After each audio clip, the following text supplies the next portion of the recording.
Itt vagyunk a Headspace-szel, a 2022-es Superbooth-on Vlad Kramerrel és az új szintéjével, a Terrával. Hello Vlad, hello! Kérlek, mutasd be, mire képes az új hangszered. Ez egy polifon szintetizátor, számtalan teljesen új megoldással. Először is egy teljesen új felületet találtunk ki a hangok megszólaltatására. Billentyűk helyett 12 szenzorunk van, melyek azt szerint reagálnak, ahogy megérintjük őket. Megérinthetjük úgy, hogy hosszan induljon a hang, mondjuk így. Vibrátózhatunk vele, vagy megüthető. Vagy így is csinálhatsz vele. Tehát többféle szintetizátorod van, azok kifejezésmódját pedig az ujjaid érintésével határozod meg. Aztán itt vannak ezek a módosítók, melyekkel minden hang 16 különböző hangolásban szólaltatható meg.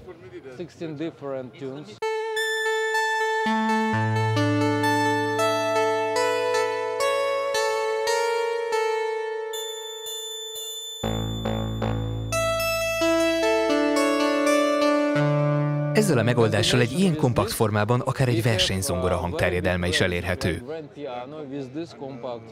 Ezen felül minden szenzor mikrotonálisan hangolható. Ez tehát egy mikrotonális hangszer. Egyáltalán nem vagy beszorítva semmilyen skála jelentette korlátok közé, olyan szokatlan saját skálákat hozhatsz létre, amilyeneket csak el tudsz képzelni.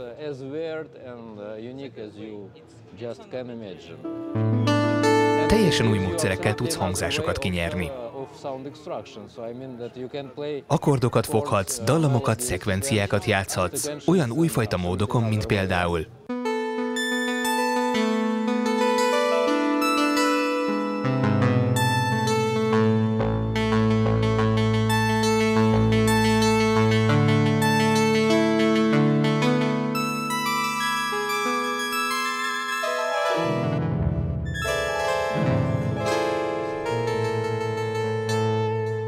aztán ezen a részen itt alakíthatod a hangszínt.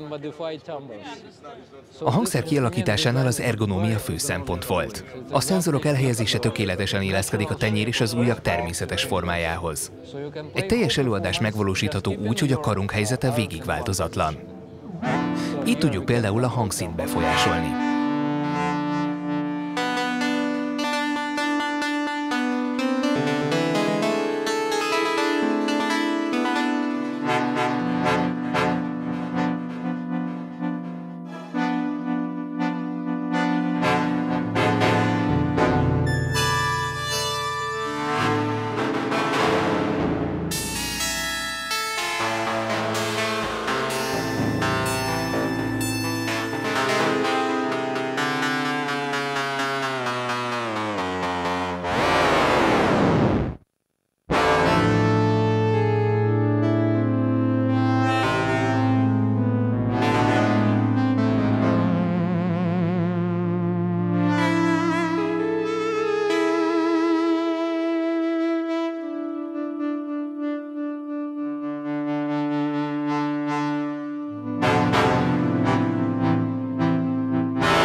Ez tehát nem egy olyan szintetizátor, amit egy automatika vezérelt rendszer működtet, hanem egy igazi hangszer, amin meg kell tanulni játszani.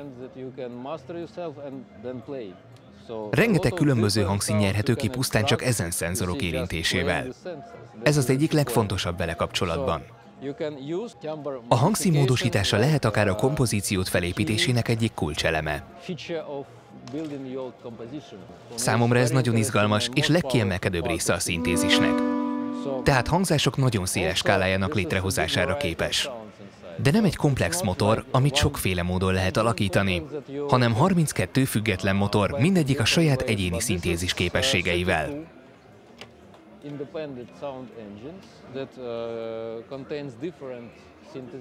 Ezek sokféle különböző hang létrehozására képesek, mint például ez.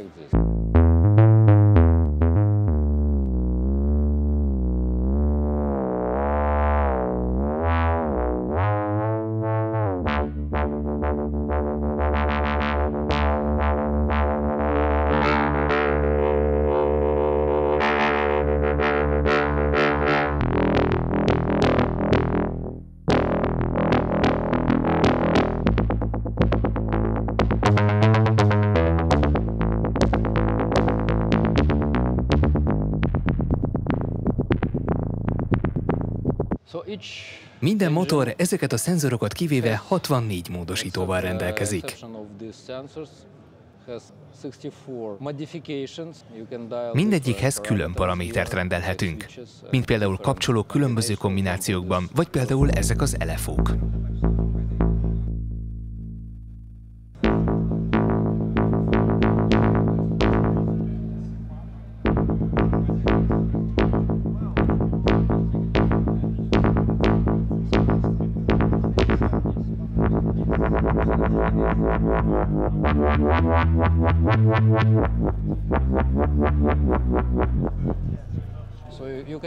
Tehát hangok különböző variációját hívhatod elő, de tekerőkkel csak néhány paraméter állítható, ami szándékos. Mert hogy ezen a hangszeren játszani kell, nem tekerőket csavargatni. Láthatod, a tartomány a szenzoros megoldásnak köszönhetően így is elég széles. Számtalan apró változással reagál az ujjaid érintésére.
A felfutási idő az ujjaid érintésének függvénye, csak a release időnek kell szabályzó. A release-en nagyon rövid és nagyon hosszú idők is beállíthatók.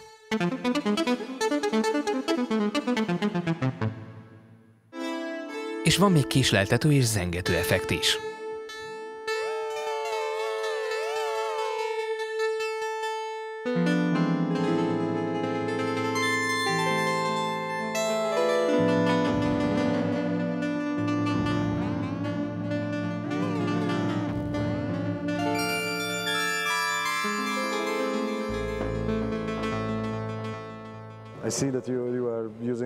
Lenyűgöző, ahogy használod és ahogy szól. De mit gondolsz?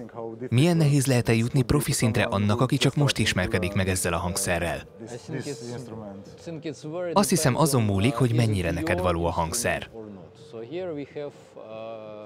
Meglepődve tapasztaltuk, hogy különböző emberek közül páran, akiknek fogalmuk nem volt mi ez, vagy hogy kell használni, gépkönyv és minden nélkül csak ránéztek, és pár másodpercre rá rögtön figyelemre méltó dolgokat játszottak. Ez szerintünk a kezelőfelület átgondolt kialakításának köszönhető. Ennek köszönhetően lesznek olyanok, akik úgy érzik, ezt a hangszert nekik találták ki. Gyakran érdekes előadásokat produkálnak vele minden előzmény nélkül. Azt hiszem, gyorsan tanulható. De természetesen a kiemelkedő előadáshoz mesteri szint szükséges. Ahhoz pedig idő és gyakorlás kell. Persze ez egy komplex eszköz és sokféle dolog eljátszható vele, különösen, hogy minden ujjadat használnod kell.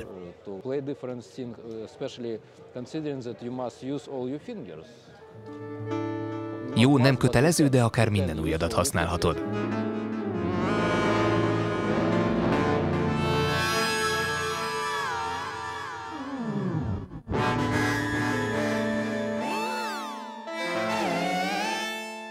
Természetesen ehhez idő kell. Ahogy mondjuk a gitározás megtanulásához is sok idő kell. A gitár egy egyszerű hangszer, de sok idő kell ahhoz, hogy nagyon szépen tudj rajta játszani. Esetleg megkérdezhetem, honnan jött az inspiráció? Felhasználtál ötleteket a múlt kipróbált dizájnjaiból? Honnan jött az ötlete ennek a kezelőfelületnek? Honnan jött az ötlet?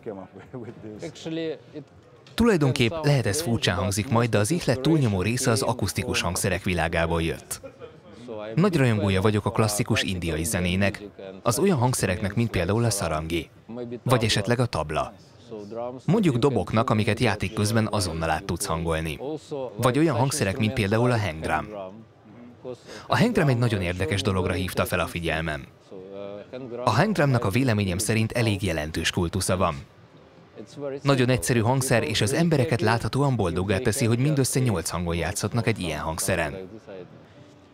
De valóban boldogok, és hajlandóak sok időt rászánni, hogy fejleszték a játékukat, és minél többet tudjanak kifacsarni ebből az egyszerű hangszerből. Abból indultam ki, hogy a billentyűzet leegyszerűsíthető. Olyasmi módon, ahogy a hang drum esetén. De itt minden hangnak saját hangolása lehet. Ez nagyon fontos. Ez bármikor módosítható. Tehát nincs rögzítve, mint a hang drum esetén.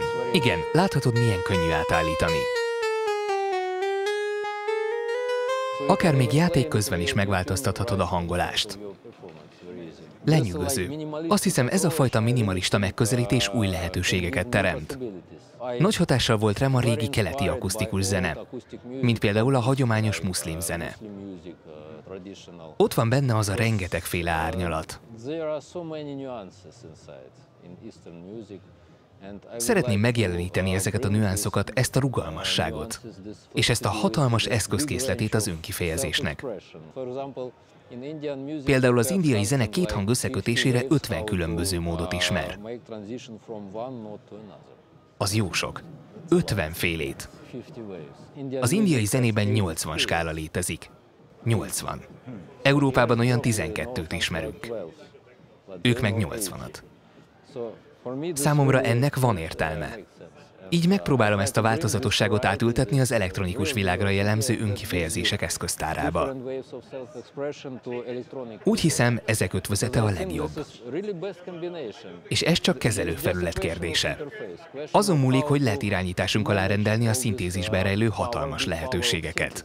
Mert az a véleményem, hogy a szintézis világába még épp csak belekóstoltunk. Még épp csak elkezdtük felfedezni, hogy lehetne jól alkalmazni. Még csak 70 éves a történelme, ugye? A Soma cég sikere mindenekelőtt abban áll, hogy új lehetőségeit mutatja be a zenész és a szintetizátor interakciójának. Az alapelv, hogy a kapcsolatuk a lehető legrövidebb, legközvetlenebb módon kell megvalósuljon. Ezért a hang létrehozásáért felelős motort annak legelemibb szintjén kell irányítani, semmiképp nem úgy, ahogy a legtöbb szintetizátor teszi. Itt vagy te, aztán jön egy automatika, majd megint egy automatika, majd megint egy automatika, és végül egy oszcillátor. Mert ebben az esetben a szabadságot kimerül abban, hogy különféle algoritmusok közül választhatsz, de nem játszhatsz. Itt pedig szó szerint a hanggenerátorhoz érsz hozzá az ujjaiddal. Ez befolyásolja a szintézis elemi paramétereit. Más rendszereknél úgy gondolkodsz, hogy most milyen elefót kell bekapcsolnom. Vagy milyen szekvenszer, vagy hogy hajlítok, ilyesmi. De itt játszanod kell mondjuk úgy, ahogy egy gitáron játszanál. Az indiai zenében semmi nem számít klasszikus hangszernek, ami nem rendelkezik mikrotonális képességekkel. Ezért nekik a zongora nem megfelelő hangszer. Értem. Ha ismered a hangszereket, például a szitárt, az vagy 6 hangot képes felfele hajlítani. Emiatt bőséges lehetőség nyílik mikrotonális megoldásokra. Komplett dallamokat lehet eljátszani vele mindössze egyetlen egy bundon belüli hajlításokkal. Ezért olyan változatos a zenéjük. Én megpróbálom ezeket átültetni az elektronikus szintetizátorok világába. Remélem a közösség a hangszerem révén új lehetőségeket fedez fel új zenék létrehozására. A cégemmel mindig a lehető legalacsonyabb ár eléréséért küzdünk. Az nagyszerű hír. Lehet furcsán hangzik, mert a világban ez épp fordítva szokott történni, mindenki a maximális árat keresi. De Isten bizony annyira próbáljuk leszorítani az árat, amennyire csak lehetséges. Természetesen a minőség megtartása mellett. Mert a minőség az első és legfontosabb. Mivel nem akarok olyasmit termelni, ami a szemétdombon köt ki. És mert azt szeretném, hogy a hangszereim a diákoktól a szupersztárokig mindenkihez eljussanak. Így születhet meg új zene, új műfaj. De ez csak sorozatgyártás révén valósulhat meg, tudod. Az emberek a saját anyagi lehetőségükhöz mérten meg tudják vásárolni a hangszert. Mert tudod, a pénztárca mérete és a tehetség egymástól teljesen függetlenek. Mikor lesz kapható? Úgy gondolom 1 éven belül. 2 változatot tervezünk. Az első mondjuk sorozatgyártott, aminek fakasznia lesz, de géppel készül. Az is kerekforma lesz. De mindegyik alakja pont ugyanolyan lesz. És akkor lesz egy egyedi változata is, ahol minden egyes darab tulajdonképp egy faszobrászati műalkotás. Az egyedi változat nettó 1000 euró felett lesz, míg a sorozatgyártott változat ára nettó 1000 euró alatt lesz. Mindenki eldöntheti, hogy egyedit vagy megfizethetőt szeretne. És mindkét változat belseje ugyanolyan lesz. Abszolút. Tehát a hangjuk megegyezik. Az áramkör, az alkatrészek, a hangképző motor, a kezelőfelület kialakítása ugyanaz lesz. Az egyetlen eltérés a kaszni lesz. Köszönöm szépen ezt a sok információt és a betekintést. Esetleg kipróbálhatom? Persze, hogyne. Itt látod a hangokat. Először lenyomod a módosítót, majd utána a hangot. Ha utólag nyomod meg a módosítót, nem fog semmi történni. Először a módosítót nyomod meg itt, aztán a hangot itt. Tehát először a módosítót. Minden kombináció más eredményt hoz.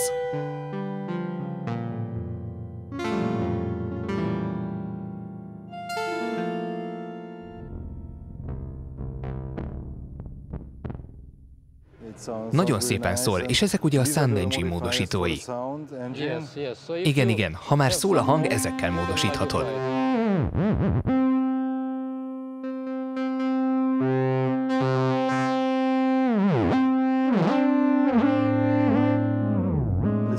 Ez ugye polifonikus. Igen.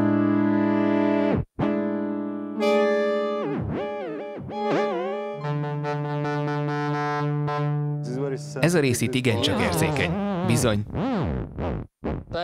A legkisebb mozdulatok is változást okoznak.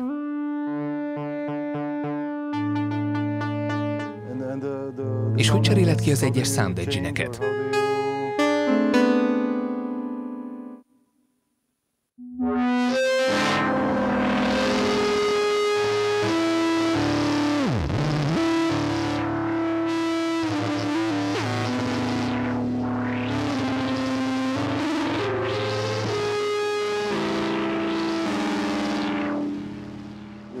Csodálatos. Na, ez egy nagyon fontos szenzor. Ez a szűrő.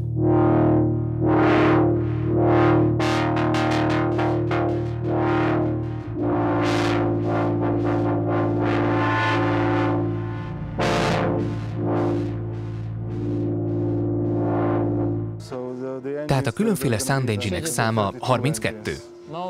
Bár most még csak 7 van kész. Akkor itt még számtalan lehetőség rejlik.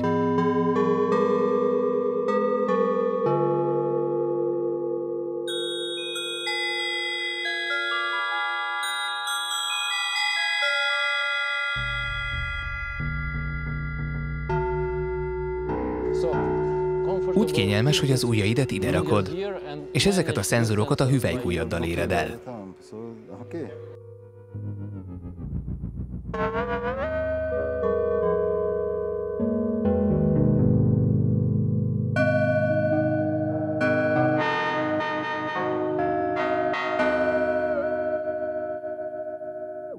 Igen, ez egy ergonomikus helyzet a kezeknek.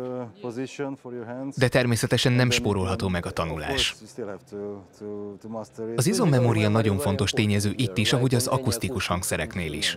Könnyebb játszani rajta, mint egy tereminen? Sokkal könnyebb. A teremin egy rendkívül komplex hangszer. Jó játszani a tereminen hihetetlenül nehéz. Köszönöm szépen, nagyon érdekes volt mindezt megtapasztalni, és alig várjuk, hogy megérkezzen az üzletbe. Igen, igen. Reméljük. Reméljük hamarosan, ha addig sem merülnek fel újabb problémák. Remélem hamar. Köszönöm szépen, Vlad. Öröm volt veled beszélni és megnézni ezt a kis gyönyörűséget.